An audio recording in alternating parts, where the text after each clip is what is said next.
Gostaríamos de estar cumprimentando a todos com a paz do Senhor, e estamos agora neste momento gravando mais um vídeo da nossa série escatológica, que trata de alguns temas nesta área para podermos estar elucidando alguns assuntos escatológicos que muitos têm algumas dúvidas. Nesta gravação e nesse dia de hoje, estaremos falando sobre as duas testemunhas relacionadas justamente no livro do Apocalipse, né? O livro do Apocalipse, que é o livro das revelações, o livro dos tempos vindouros, o livro que nos cita os fatos que hão de ocorrer nos fins dos tempos, nos dias que ainda estão por vir. Uns já estão até com partes se cumprindo, mas não podemos dar toda uma totalidade de cumprimento, não é? Mas alguns sinais já estão se evidenciando. Porém, nós vamos falar hoje sobre as duas testemunhas, que são muito questionadas e comentadas. E nós vamos comentar isso versículo por versículo, para podermos esclarecer alguns pontos de uma forma mais elucidativa. Apocalipse capítulo 11, versículos 1 e 2, diz assim: E foi-me dada uma cana semelhante a uma vara, e chegou o anjo e disse: Levanta de médio o templo de Deus e o altar, e os que nele adoram, e deixa o átrio que está fora do templo, e não o meças, porque foi dado às nações, e pisarão a cidade santa por 42 meses. Esses dois versículos têm duas questões importantes a pensarmos. Fala aqui de uma cana para medir o tempo. No período de Ezequiel e Jeremias, que falaram, mencionaram nos seus textos uma cana de medir, naquele período a cana tinha 5 metros de comprimento. E foi para medir a cidade, em Jeremias, e Ezequiel para medir o templo. Aqui é para medir o átrio e o pátio externo. Tem o sentido de estar falando da religiosidade e da fé do povo de Israel, que estará vivenciando esse período. Quando fala de 42 meses, está falando do tempo. E o tempo é o quê? Justamente o tempo da grande tribulação, da tribulação e grande tribulação. Só que o período em que está inserido as duas testemunhas, 1260 dias, é a segunda parte desse período de 7 anos, que é a grande tribulação. Período este entre o sexto e o sétimo selo, em que Anticristo estará rompendo o falso acordo feito por Israel e o seu primeiro ataque evidenciado contra as duas testemunhas. Nós vemos o versículo 3 falando assim: E darei poder a minhas duas testemunhas, e profetizarão por 1260 dias, vestidos de pano de saco. Aqui não diz nome. Muitos católicos indicam: é Moisés e Elias. Outros dizem: é Enoque e Elias, não é? E nós não podemos relacionar e afirmar categoricamente nomes. Outros até dizem que seria um simbolismo da igreja.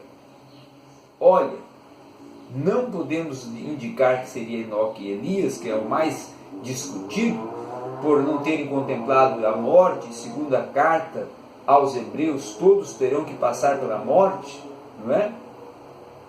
E também teriam que contemplar a morte até para efeito da ressurreição, não é? Dos seus corpos, e algumas caracterizações deles têm relacionado com a vida de Elias, principalmente Elias.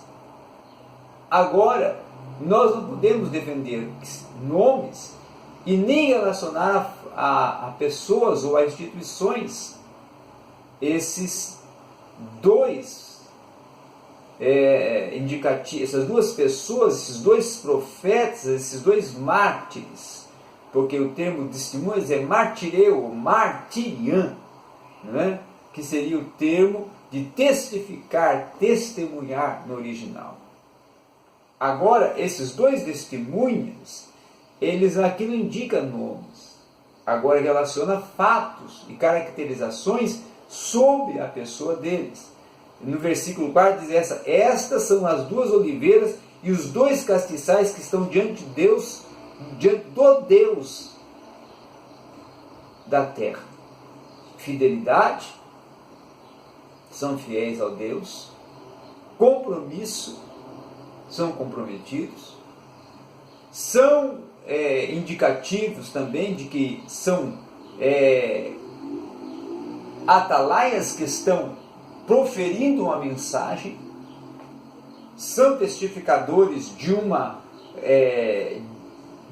fé, defendem uma fé, no caso a fé em Cristo, a fé em Deus, e são ungidos, porque resplandecem como duas oliveiras, que relacionado lá em Zacarias seria a visão de Josué, que indica duas oliveiras, Josué e Zorobabel, ungidos naquele período de Neemias.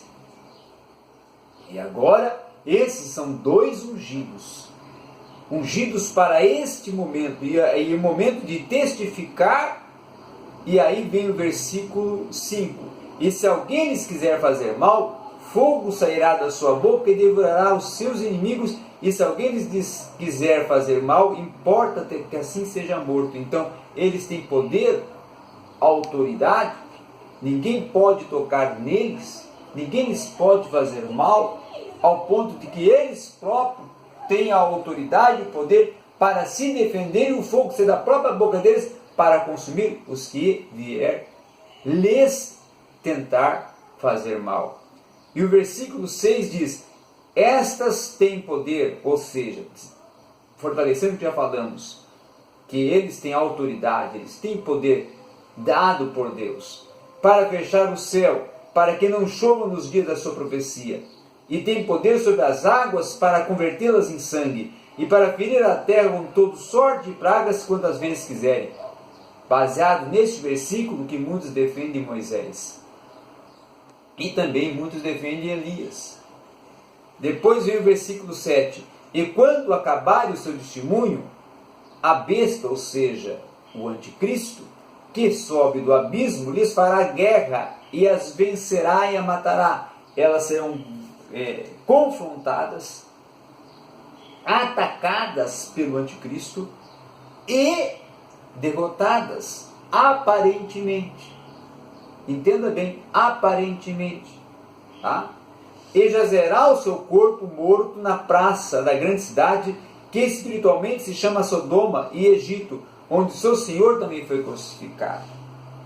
Ficarão ali, como ficaram alguns, o próprio Cristo, como ficou os próprios mártires, com seu corpo estirado sobre o solo. E ficará ali estirado sobre o solo para que todos vejam e sirvam de testemunho. E justamente são 3 dias que estarão estirados, como 3 dias ficou também o Salvador morto. Mas depois de 3 dias, aí vamos ver que fala,